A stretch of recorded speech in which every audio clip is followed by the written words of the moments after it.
चलो विद्यार्थी मित्रों, अपने धोरण 9 अंदर हवे आपणे आजे स्वाध्याय 1.5 में प्रश्न नंबर 5 जे छे छेदनु समयीकरण।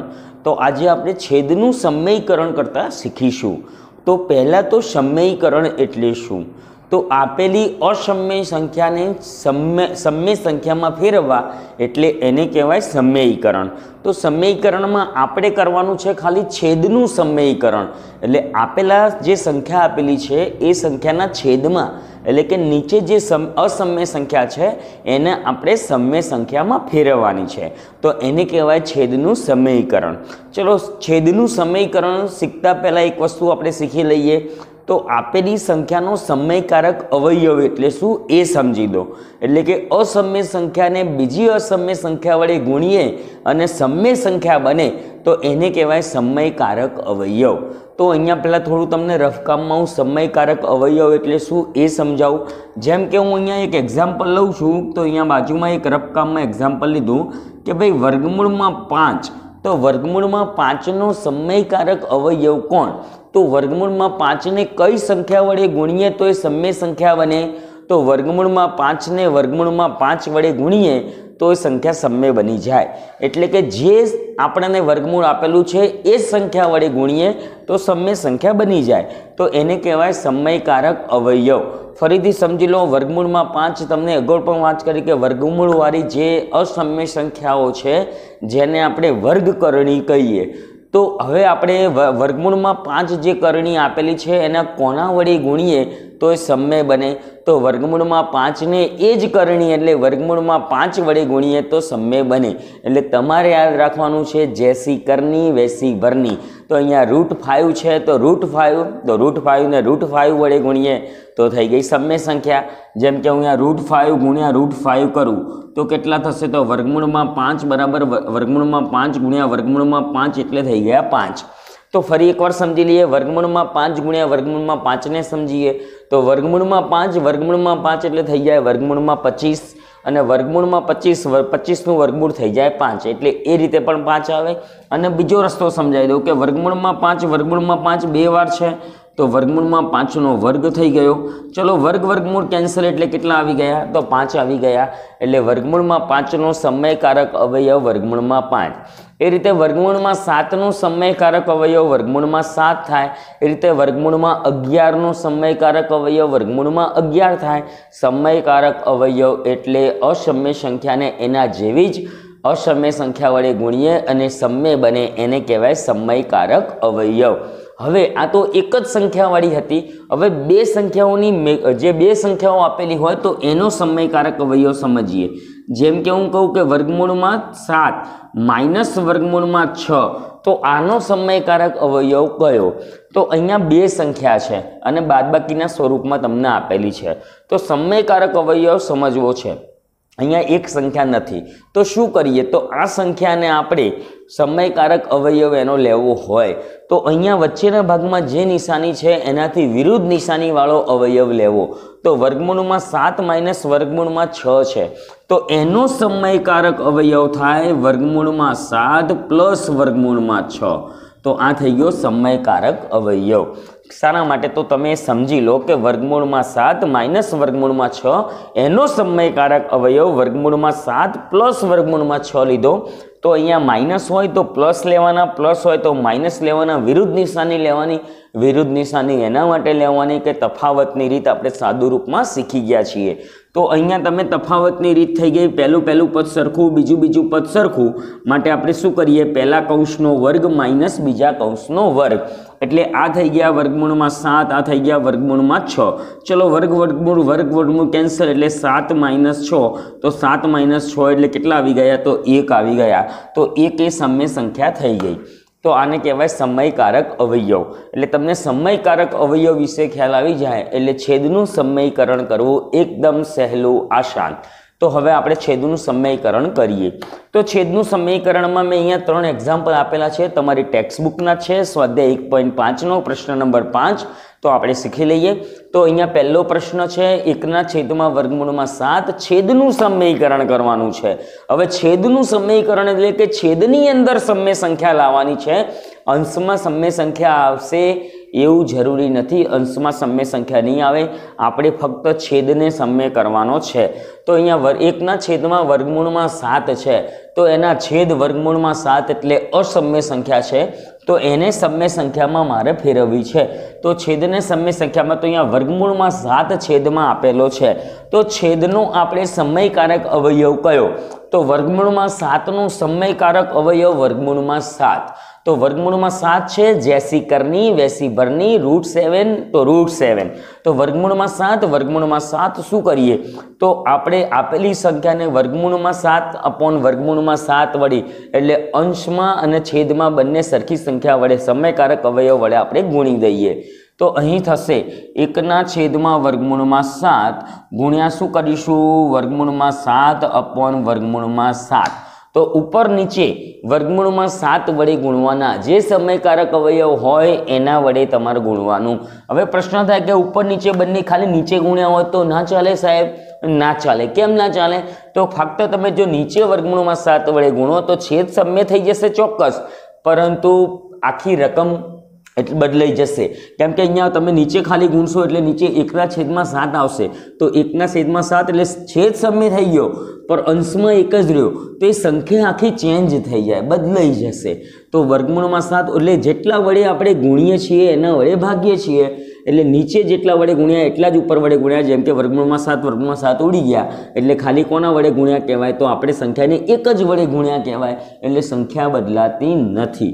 ચલો હવે ગુણાકાર કરીએ તો ઉપર 1 ગુણ્યા વર્ગમૂળમાં 7 એટલે થઈ ગયા વર્ગમૂળમાં 7. चलो नीचे वर्गमूळમાં 7 वर्गमूळમાં 7 √7 × √7 = 7. तो वर्गमूळમાં 49 वर्गमूळમાં 49 बराबर 7 થઈ ગયા. तो आ रीते छेदने समय कराय. तो अहींया छेद समय बनी गयो आपणो. तो आ तमारो आंसर छे. छेदने समय करवानो छे, अंश समय थाय एवुं होय नहीं. तो हवे वर्गमूळમાં 7/7 जो कि संख्या पण बदलाई नथी अने छेद समय थई गयो. तो अहींया वर्गमूळમાં 7 ની જગ્યાએ તમે વર્ગમૂળમાં 7 ગુણ્યા વર્ગમૂળમાં 7 લખી શકો અને 1 વર્ગમૂળમાં 7 ઉડી જાય એટલે જવાબ એનો પાછો રકમ આવી ગઈ 1/7 7. तो हवे आपणे प्रश्न नंबर 2 जोईए, जेनी अंदर छेदनुं समीकरण करवानुं छे, संख्या बदलावी पण ना जोईए. तो वर्गमूळમાં 7 - वर्गमूळમાં 6 छेदनी अंदर आपेला छे. तो आनो समयकारक अवयव शुं थाय? तो अहींया समयकारक अवयव थशे, अहींया माइनस छे तो शुं लेवानुं? प्लस. केम के अहींया बे संख्याओनुं मिश्रण स्वरूपमां छे. अहींया एक ज संख्या हती એટલે વર્ગમૂળમાં 7 વડે આપણે ગુણી દીધા. આગળ મેં તમને સમયકારક અવયવ શીખવાડ્યો છે. तो 1/7 वर्गमूळમાં 7 - वर्गमूळમાં 6 गुण्या, चलो ऊपर नीचे शू करिए? तो अनुबद्ध करणी वडे गुणी दईए. अनुबद्ध करणी पण कहेवाय अने समयकारक अवयव पण कहेवाय. तो वर्गमूळમાં 7 - वर्गमूळમાં 6 नी अनुबद्ध करणी जेसी करणी वेसी भरणी वर्गमूळમાં 7 प्लस वर्गमूळમાં 6 अने छेदमां पण शुं थशे? वर्गमूळમાં 7 प्लस वर्गमूळમાં 6. तो आ थई गई अनुबद्ध करणी अथवा तो समयकारक अवयव. એટલે ઉપર ને નીચે તમે સમયકારક અવયવ વડે ગુણી દીધા. હવે અહીંયા ઉપર 1 વડે ગુણવાનું થયું એટલે વર્ગમૂળમાં 7 પ્લસ વર્ગમૂળમાં 6 આવી ગયા. હવે છેદમાં શું થશે? તો છેદમાં પડ્યો તફાવત. તો તફાવત કઈ રીતે? તો ગુણાકાર છે, પહેલું પદ સરખું, બીજું પદ સરખું, નિશાની વિરુદ્ધ. તો તફાવત પહેલા કૌંસનો વર્ગ માઇનસ બીજા કૌંસનો વર્ગ.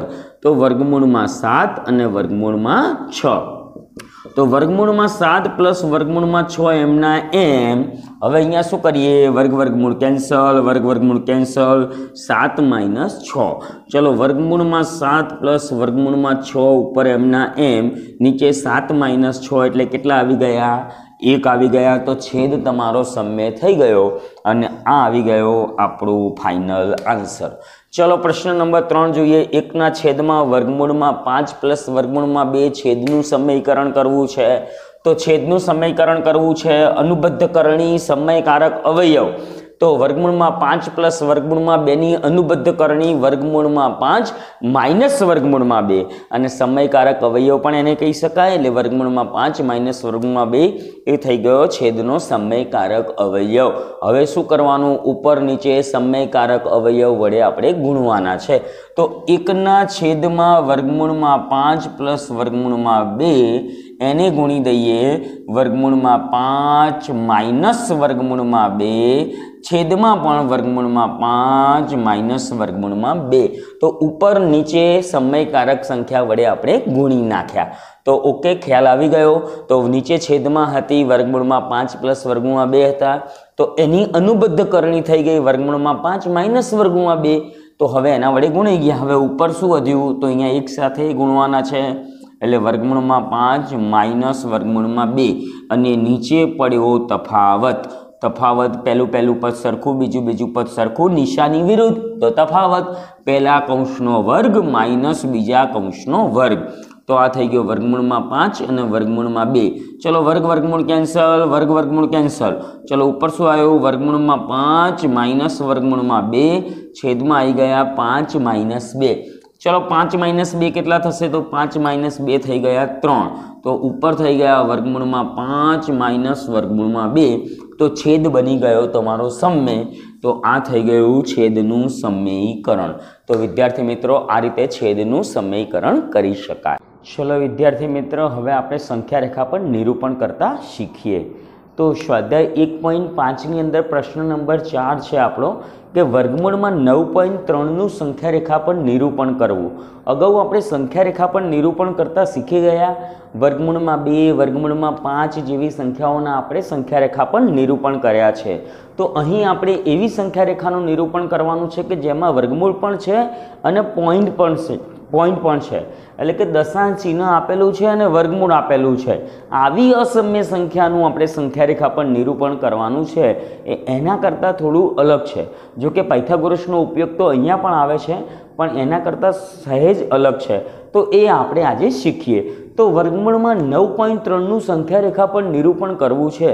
તો સૌપ્રથમ મેં દોરી દીધી એક સંખ્યા રેખા, જેને L નામ આપી દીધું, જેની શરૂઆત O બિંદુથી કરીએ. તો હવે આપણને વર્ગમૂળની અંદર કઈ સંખ્યા આપેલી છે? તો વર્ગમૂળમાં આપેલા છે 9.3.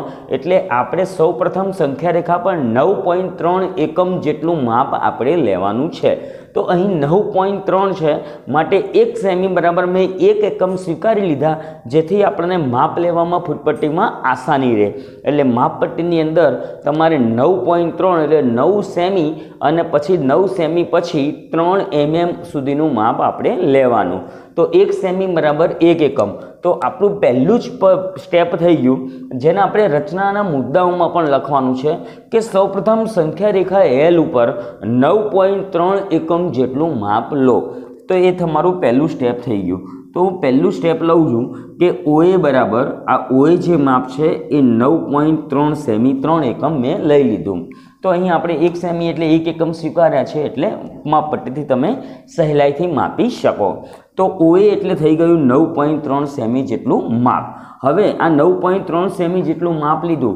હવે O બિંદુથી આપણે 1 સેમી જેટલું માપ બીજું લેવાનું છે. તો આ 9.3 સેમી લીધું અને એ બિંદુથી આપણે 1 એકમ જેટલું માપ લઈ અને ત્યાં જે બિંદુ આવે એને શું નામ આપી દઉં? તો B નામ આપી દઉં. તો આ OA માપ લીધું 9.3 એકમ અને AB માપ લીધું મેં 1 એકમ જેટલું માપ લીધું. હવે શું કરીશું? તો હવે O અને B છે, તો O અને B બિંદુનો આપણે એટલે OBનો લંબ દ્વિભાજક રચવાનો છે. એટલે કે OBનું મધ્ય બિંદુ આપણે અહીંયા શોધવું છે. એટલે હવે આગળના નેક્સ્ટ સ્ટેપમાં યાદ રાખવાનું કે OBનું શું શોધવું છે? મધ્ય બિંદુ. તો OBનું મધ્ય બિંદુ આપણે કઈ રીતે શોધીશું? તો લંબ દ્વિભાજકની રચના વડે શોધીશું. અને લંબ દ્વિભાજક શોધતા તમે 8મા ધોરણમાં શીખી ગયા છીએ. તો આપણે લંબ દ્વિભાજક કઈ રીતે શોધીશું? તો Oની કેન્દ્ર લઈ તમારે અમુક ત્રિજ્યા લેવાની છે, અનુકૂળ ત્રિજ્યા તમે લઈ શકો. એટલે Oની કેન્દ્ર લઈ અનુકૂળ ત્રિજ્યા લઈ અને તમે સંખ્યા રેખાની ઉપર અને નીચે બંને બાજુએ ચાપ રચવાનો છે. હવે શું કરવાનું? બીને કેન્દ્ર લઈ અને એટલી ત્રિજ્યા લઈ, જેટલી ત્રિજ્યા આપણે ઓથી લીધી એટલી ત્રિજ્યા ક્યાંથી લેવાની છે? તો બીથી લેવાની છે. તો ઓની કેન્દ્ર લઈ અનુકૂળ ત્રિજ્યા લઈ અને સંખ્યા રેખાની બંને તરફ આપણે ચાપ રચ્યો. હવે શું કરીશું? બીને કેન્દ્ર લઈ અને એટલી જ ત્રિજ્યા લેવાની, જેટલી ઓથી ત્રિજ્યા લીધી એટલી ત્રિજ્યા લઈ અને શું કરીએ? તો આપણે પાછા બંને ચાપ રચીએ. એટલે બીથી મેં ચાપ રચ્યો અને ઓથી ચાપ રચ્યો. બંને ચાપો જ્યાં છેદે એની અંદરથી આપણે એક તૂટક લાઈન, આપણે અહીંયા તૂટક રેખા શું કરીશું? તો તૂટક રેખા પસાર કરીશું. તો આ તૂટક રેખા આપણે પસાર કરી દીધી। તો ક્યાંથી ચાપ માર્યા છે યાદ રાખી લેજો, ઓથી અને બીથી વારાફરતી ચાપ મેં મારી અને શું દોર્યું છે મેં, તો અહીંયા લંબ દ્વિભાજક મેં રચી દીધો। તો આ થઈ ગયો આપણો ઓબીનો લંબ દ્વિભાજક। એટલે ઓથી ચાપ મારવાનું છે અને બીથી, અને એ જ રીતે નીચેના ભાગમાં પણ ઓ અને બીથી આપણે ચાપ મારવાનો છે।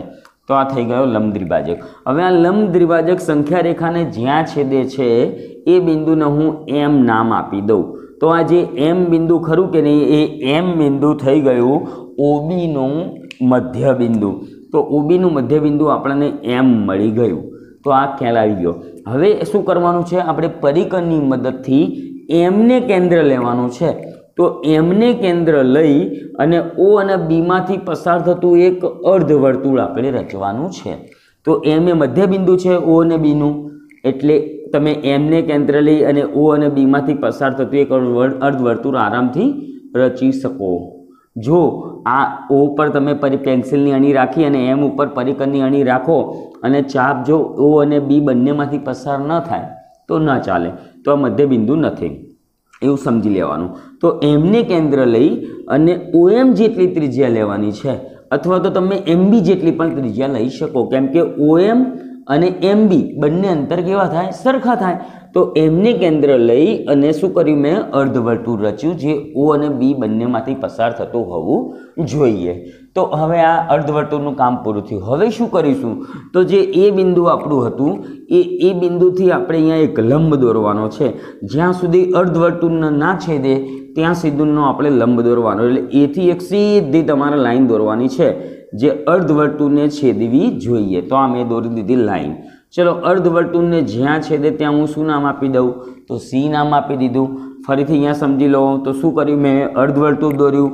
અર્ધવર્તુળ દોર્યા પછી શું કરવાનું છે, તો એ બિંદુએ આપણે એક લંબ દોરવાનો છે, એટલે એ બિંદુએ આપણે આ દોરી દીધો લંબ, એટલે અહીંયા 90નો ખૂણો થવો જોઈએ। અને લંબ ક્યાં સુધી દોરવાનો, જ્યાં સુધી અર્ધવર્તુળને ના છેદે ત્યાં સુધી। તો આ દોરાઈ ગયો આપણો લંબ। હવે શું કરીએ, તો હવે આપણે આ જે એસી માપ આવ્યું એ એસી માપ થઈ ગયું વર્ગમૂળમાં 9.3।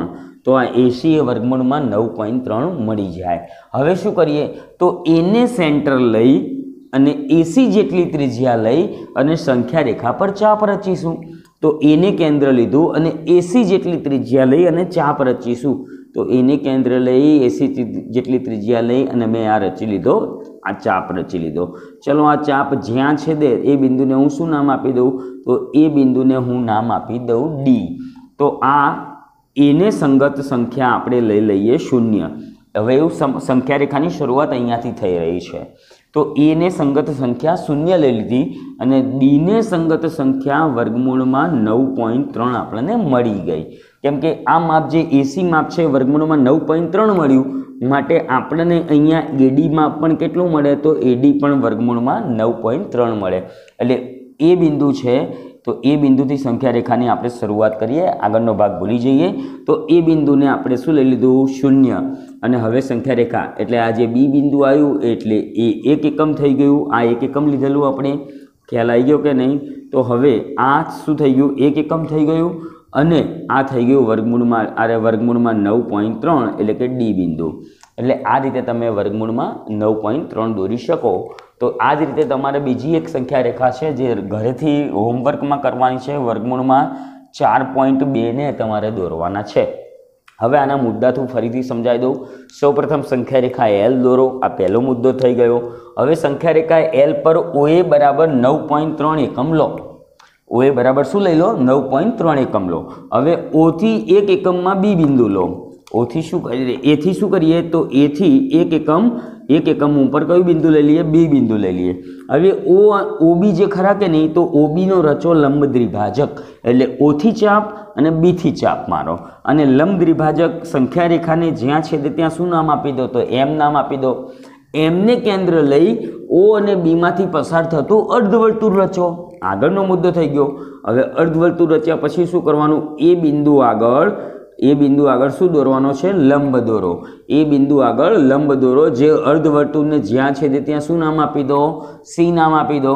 તો આ એસી માપ થઈ ગયું વર્ગમૂળમાં 9.3, પણ આપણે વર્ગમૂળમાં 9.3 સંખ્યા રેખા પર લેવાનું છે, માટે આ એસી જેટલું માપ થયું એ એસી જેટલી ત્રિજ્યા લઈ એને કેન્દ્ર લઈ અને શું રચવાનું છે? તો ચાપ રચવાનું છે. અને એ ચાપ જ્યાં છેદે ત્યાં શું નામ આપી દો? તો ડી નામ આપી દો. એને સંગત સંખ્યા 0 લઈએ અને ડીને સંગત સંખ્યા થઈ ગઈ વર્ગમૂળમાં 9.3. તો આ રીતે વિદ્યાર્થી મિત્રો વર્ગમૂળમાં 9.3 સંખ્યા રેખા પર નિરૂપણ કરી શકાય.